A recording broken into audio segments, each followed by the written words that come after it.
मध्य प्रदेश में खुलेगा engineering research and training institute. मुख्यमंत्री डॉक्टर मोहन यादव ने अभियंता दिवस समारोह 2025 के अवसर पर भोपाल में घोषणा की कि राज्य में engineering research and training institute की स्थापना की जाएगी। इस संस्थान का उद्देश्य अभियंताओं को शोध कार्यों में सहयोग देना और नियमित प्रशिक्षण उपलब्ध कराना होगा।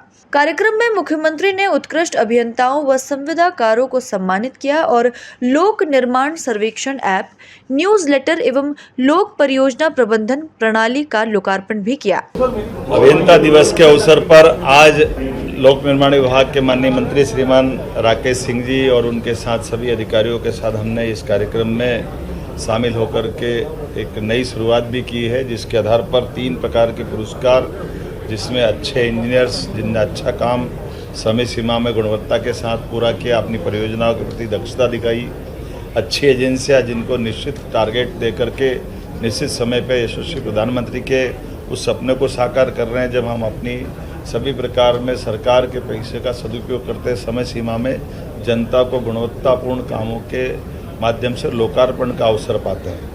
तीसरा, हमारी रानी दुर्गावती के नाम पर पर्यावरण की सुरक्षा संरक्षा के लिए एक पुरस्कार तीसरा चालू किया। मेरी अपनी ओर से सभी पुरस्कृत होने वाले महानुभावों को भी बधाई और विभाग को बधाई, जिनके माध्यम से अभियंता दिवस के कारण से अभियंताओं की क्षमता योग्यता को बढ़ाते हुए उनके हमारे गौरवशाली अतीत में विश्वेश्वरैया जी बहुत स्वनाम धन्य बड़ा नाम है, जिनके नाम पर ये इंजीनियर डे माना जाता है। तो ये इंजीनियर्स डे के आधार पर जो आयोजन किया गया, जिसके माध्यम से हमारे विभाग में कई नवाचार जोड़े, कई प्रकार के ऐप का लोकार्पण हुआ है और एक सबसे बड़ी Madhya Pradesh engineering research and training institute की स्थापना का प्रस्ताव की हमने घोषणा की है हमारी सरकार के द्वारा। पीडब्ल्यू विभाग में माननीय मंत्री जी को बधाई देना चाहूँगा, जिनके कारण से हमारे प्रदेश भर के 2000 से ज़्यादा इंजीनियर्स हैं, जो अब रोज़ अपनी इस व्यवस्थाओं के बलबूते पर नवीन टेक्नोलॉजी से भी रूबरू होना पड़ता है। नए नए कामों के चैलेंज भी आते हैं और कामों की गुणवत्ता भी बनाए रखना।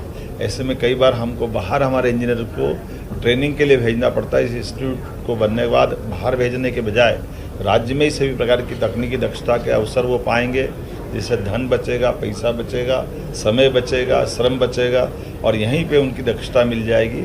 हमारा इंस्टीट्यूट जल्दी से खड़ा हो और लोगों को लाभ मिले, मेरी अपनी ओर से बधाई देना चाहूँगा। और ये जो नवाचार हुआ है कि हमारे यहाँ काम गलत करेगा उस पर कार्रवाई भी हो, लेकिन अच्छे काम वालों को प्रोत्साहन भी दें।